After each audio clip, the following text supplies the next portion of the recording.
Jump in. Genesis chapter 1. Let's start reading in verse 9 again. And God said, "Let the waters under the heaven be gathered together unto one place, and let the dry land appear." And it was so.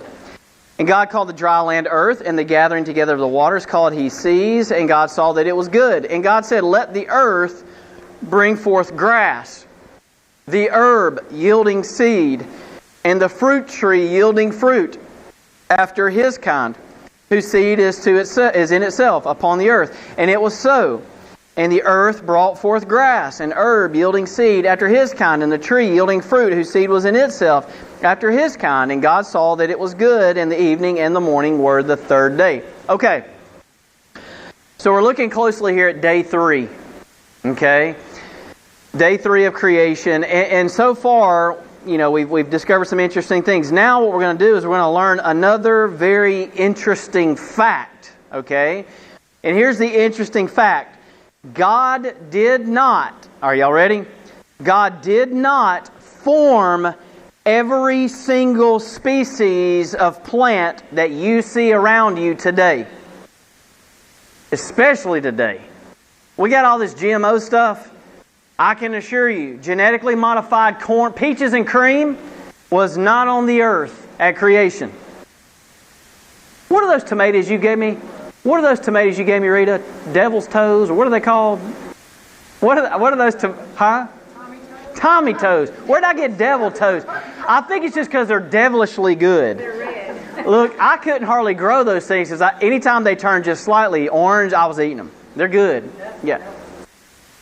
Yeah. Well, so those are genetically. They weren't on the earth then. Okay? Now, well, look, so the Bible here is telling us that God created kinds. Okay? A kind. Everything after its kind.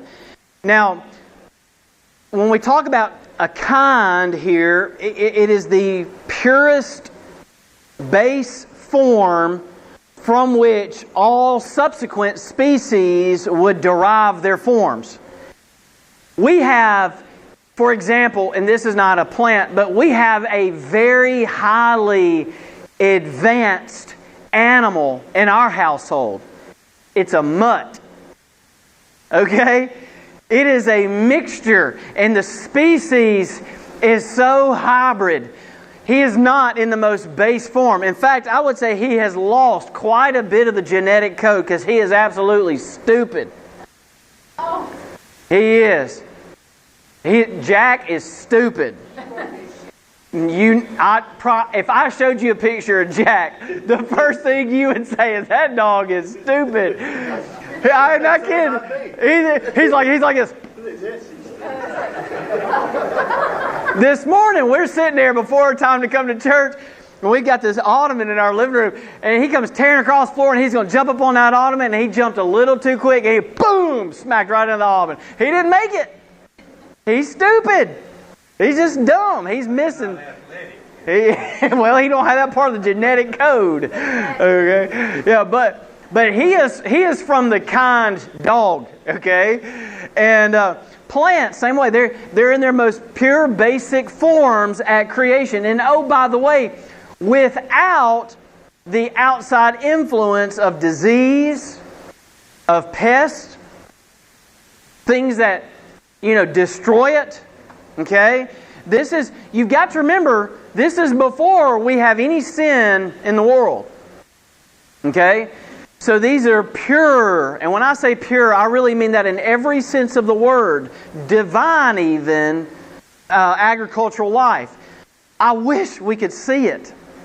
Man, I just wish, Bev was talking before we started today, they saw the sequoias up there in California while they were out there. Those, I've never been up next to one physically. I've seen pictures of them. You can drive cars through them. They're massive. And I can only imagine the majesty of one of those trees. But that's after the flood. I can imagine the beauty of this paradise. Man, an absolute paradise. Now, if we think about that, I would imagine that the plant kingdom obviously looked wildly different when it was brand new versus now. No diseases and all this stuff. Can you imagine also the fruit production. I mean, I don't know what the fruit looked like, but can you imagine the production of it? The color, the taste, the smell. I can begin to sympathize with Eve in the garden. You know, everybody wants to call it an apple. She bit the apple. I don't know if that's what she bit. I have no clue. Geez, like that would be the one. That'd be my weakness right there. A little watermelon.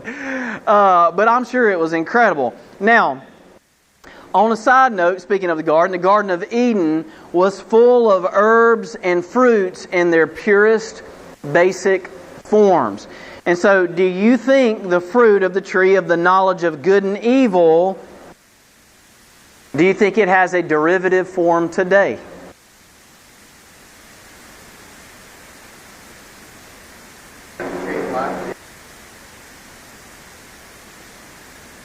At least until the flood.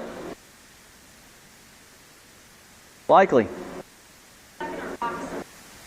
We need to go chisel it out. It's probably in the Sahara Desert in a place nobody wants to go and could ever even actually exist, right? Yeah, the Tigris, Euphrates River or something, down there at the bottom.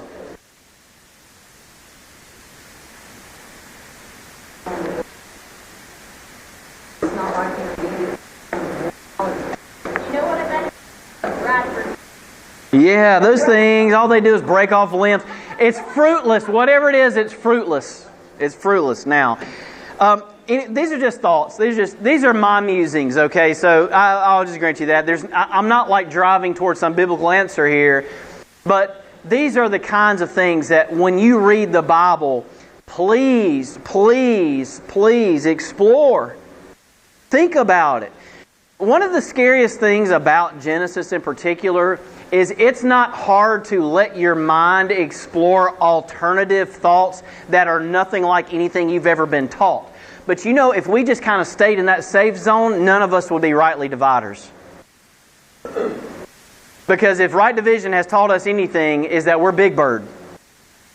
We're weird, bizarre, and nothing like anybody else, and nobody wants to have anything to do with us. Okay?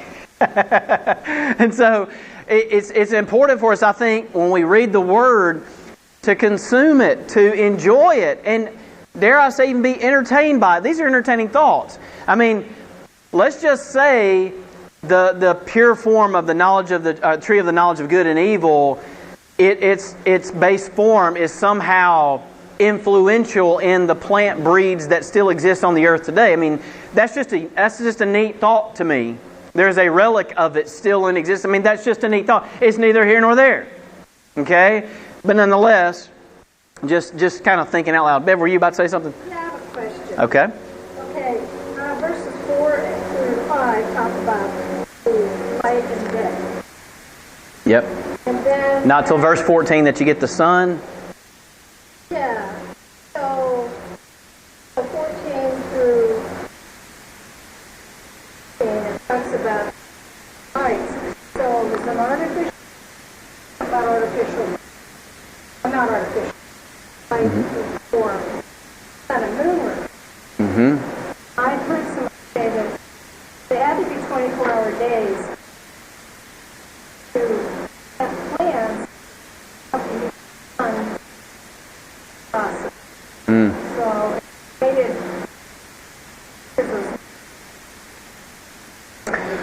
Here's the question, and I think this is, I like what you're bringing up. So what Bev is asking, she said, hey, we got plants on day 3, but we don't have sunshine yet. We do already have light.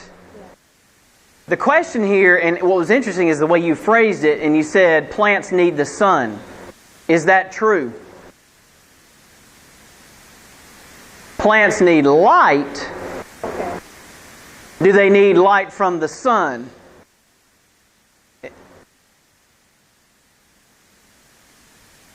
I don't know, I'm not a scientist.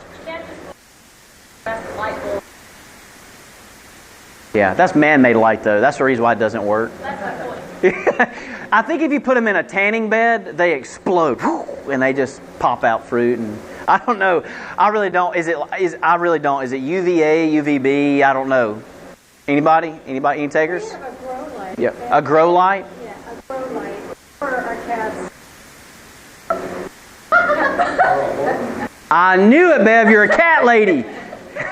Anyway, so it grows a blue light. Hold on. Jean is about to pee in her pants. You can grow African violets on there. Under what? Fluorescent. Fluorescent lights. So Emma, you're wrong. Truman used to grow marijuana under fluorescent lights. That's what he just said. Did y'all all hear? I'm kidding. He didn't say he's African violets. Is that right? African violets. African violets. Yeah. yeah, that's right. I just had to have fun. I had to have fun with you, Truman. Yeah. So, coming back to the point, Gene, look, y'all know what happens. I am not kidding y'all. I only usually write about 4 pages of notes. That's it for a Sunday, and this is why. Because we have to have a pee break for Gene to laugh. You know, I know this is taking at least 3 minutes already. You know, that is a good question. Good thought though. Hey, so here's the other principle. When we mention this, especially when we're talking about creation, one of the things you can never forget is the order of events, the order of time. It's the same when we think about right division. Okay. For example, Cain murdered Abel. Cain murdered Abel. But God did not punish him according to the law of Moses. Why not? The law wasn't there yet. So again, you've got to remember the time and the order of events in time. Creation is no different. Okay? So good thought there. Light was in existence. And we talked about this as well. Light apparently is a material substance. It's something that was formed. And so it has something in it, apparently, that plants need. And apparently only certain somethings. I don't know. So that's what it is. All right, here's my question. I don't even remember where I am at this point.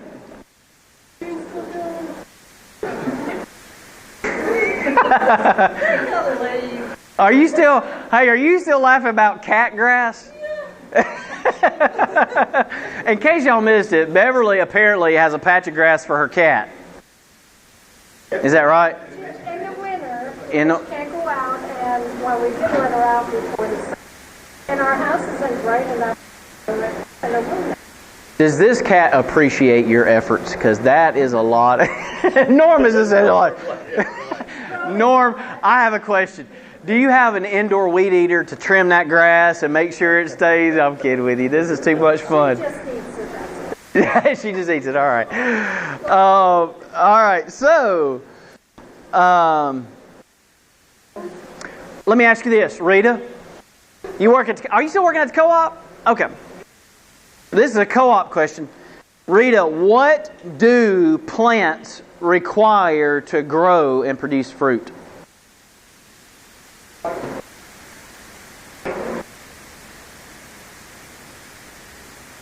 Okay. They need water. They need dirt. Nutrients. You said fertilizer. I'm going to broaden that to nutrients. And they need light. We've established now that doesn't necessarily mean the sun. Emma.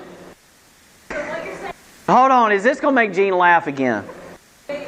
You're bringing this all back to food, aren't you? Start Yeah, that's right. Coming back to the Adventist session that we saw on YouTube today. No, we're not talking about fertilizer. They need water, they need dirt, nutrients, and light. Now, here's what I find amazing, and this is just simple amazing, but it's amazing nonetheless. Isn't it amazing that those things were in existence before God formed plants? From the start, we had water. From the start, didn't we have nutrients? On day 2, didn't we get light? See how God, this thing was in perfect step and timing. He had this planned out so beautifully. To where, honestly, a lot of this can be naturally understood through science, through a proper science. Plants require water, nutrients, and light. They produce oxygen. They need carbon dioxide. I assume in all that matter, there was carbon dioxide, and so yeah, it's interesting. So we truly, this is one of those areas where we truly see the wisdom of God on display. All right, now I got another question.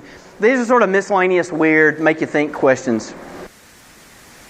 On the 5th and the 6th day, God formed all animal life, right? Right? Okay. On the 5th and 6th day, He created all animal life and then human life after that.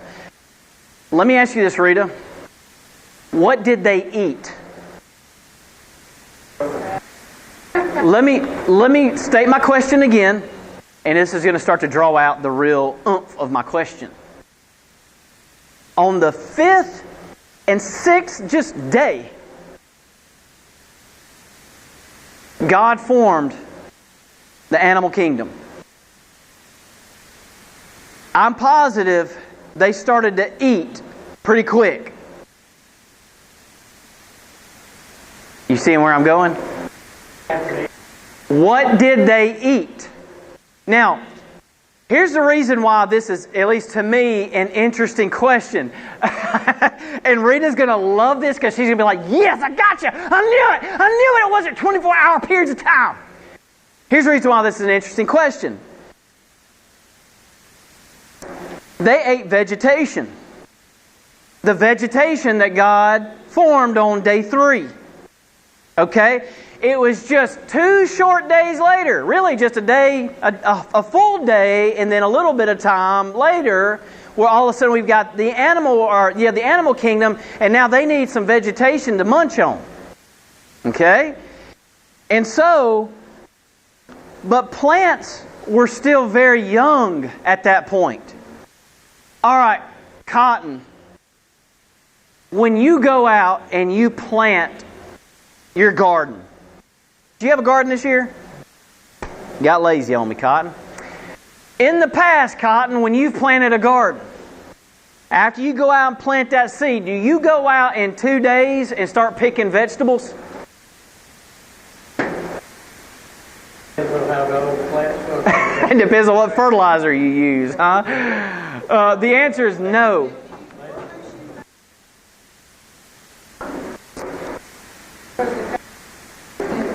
Great question. I know you're thinking chicken and egg. Come back, Rita. Look at verse 11. And God said, "Let the earth bring forth grass." Bring forth. They didn't have like turf farms already there. It still had to be brought forth. Okay. The herb, and then he goes on to further that, the herb yielding seed and the fruit tree yielding fruit after his kind, whose seed is in itself upon the earth. Okay, and it was so. Now, no, I know your point. I'm hearing your point. What I'm saying is when I look at that text, what we're talking about here is a formation of the dry land, and then it was to bring forth the plant life. Okay. So what I'm getting at is it only had 2 days to be of enough volume to feed the animal kingdom. Okay? Now, 2 days is not enough time for vegetation to grow and produce fruit, let alone enough to feed the entire animal kingdom. Am I right? Is that a good basic assumption there, right? It's not. Okay? So, we got a few options here, Rita. We've got 4 options. 1, He created fully grown, fully productive vegetation that was ready to go. That's one option. Okay? My only problem with that option is I'm not seeing that explicitly stated, like I do when He created man. And animals, for that matter. Okay? Here's another option. You're going to like this one, Rita. The other option is that a day in the creation account here is longer than 24 hours. Now Now, don't you come backing off that option, Rita. Now, you were pressing me.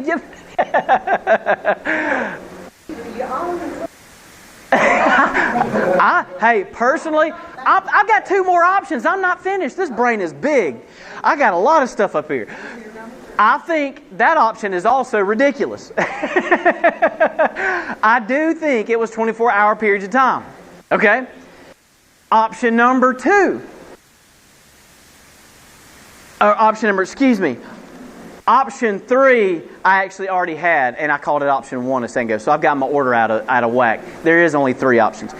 So now, actual option 3 is this was a perfect environment. This was a perfect environment, and these pure plant forms generated quickly.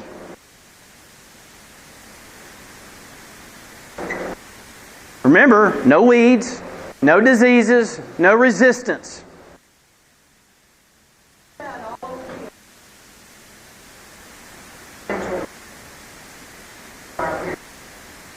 Yep.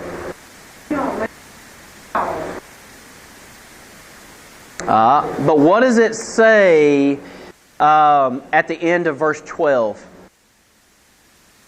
At the very last little phrase. That's my answer to that. I think he knew just exactly what to put there.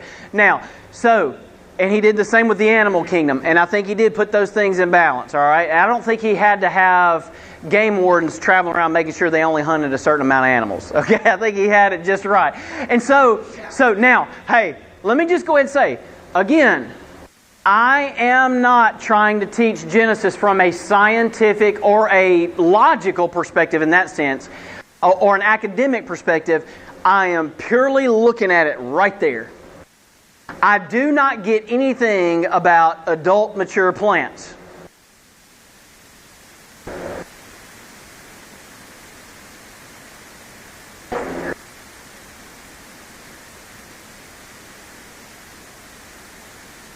That's what Rita is the point we're trying to make, and that was option number 1. But keep going back to the beginning of the verse.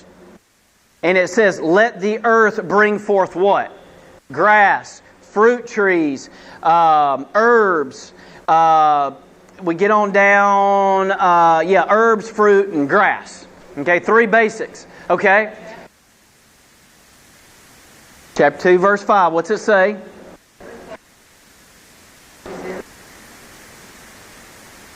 Before it what? So now you're making my point, Rita. Thank you.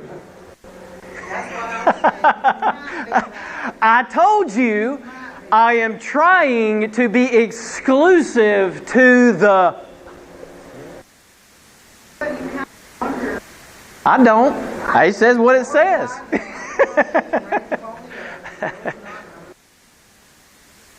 Now, let's just stop here for a second.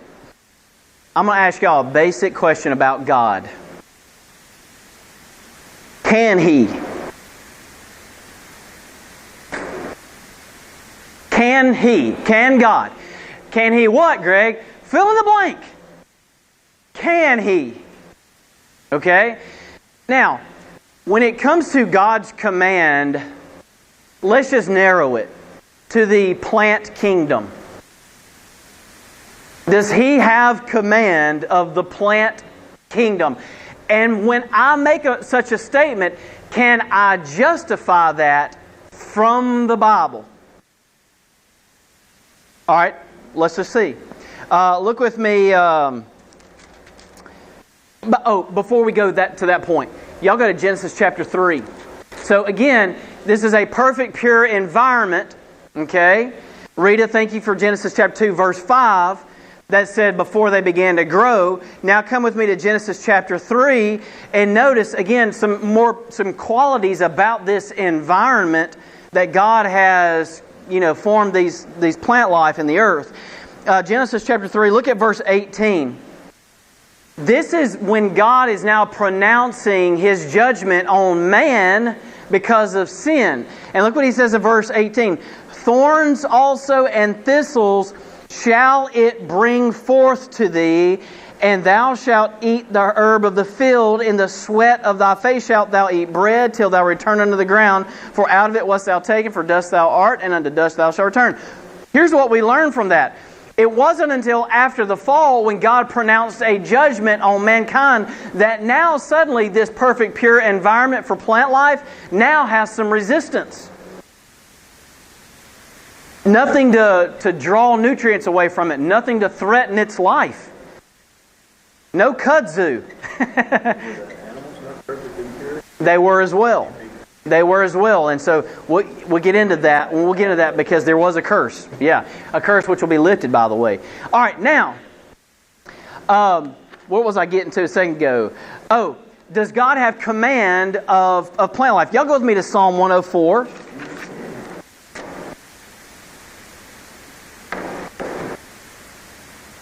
Thank y'all for hanging in there today, y'all. I know it's hot. As you can tell from me, I'm sweating like a hoss up here. Psalm 104.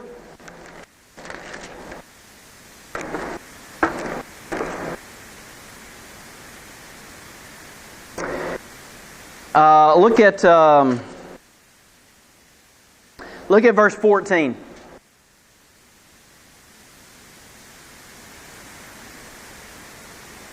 What does it say?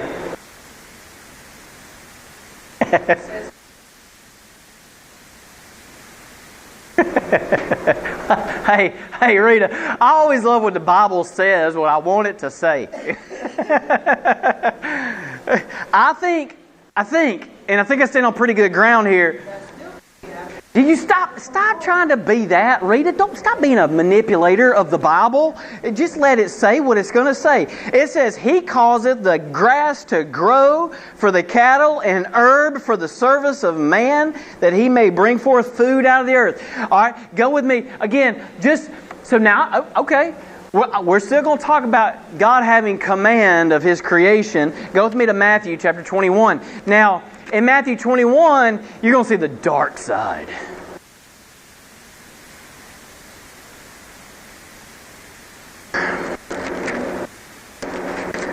I don't know why. Sometimes it's actually hard for us to believe the miraculous about God. But He can do it. He can, right? We all said that. Matthew 21. Come on down to verse 19. No, go to verse 18. Verse 18. Matthew 21, verse 18. Now in the morning, as He returned into the city, that's Jesus, He hungered. And when He saw a fig tree in the way, He came to it and found nothing thereon, but leaves only, and said unto it, Let no fruit grow on thee henceforward forever. And presently the fig tree withered away. And when the disciples saw it, they marveled, saying, How soon is the fig tree withered away? How did you do that, Jesus? That was instant. Jesus answered and said unto them, Verily I say unto you, if ye have faith and doubt not, ye shall not only do this which is done to the fig tree, but also if ye shall say unto this mountain, Be thou removed, and be thou cast into the sea, it shall be done. Now pause. Let me just tell you right now. You go out there and talk to Colbert Mountain all you want.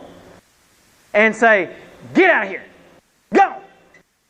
My God is bigger than thee. Greater is He that is in me than he that is in the world. You can quote all those church verses you learned. Y'all know what Colbert Mountain's going to do? It's going to laugh at you.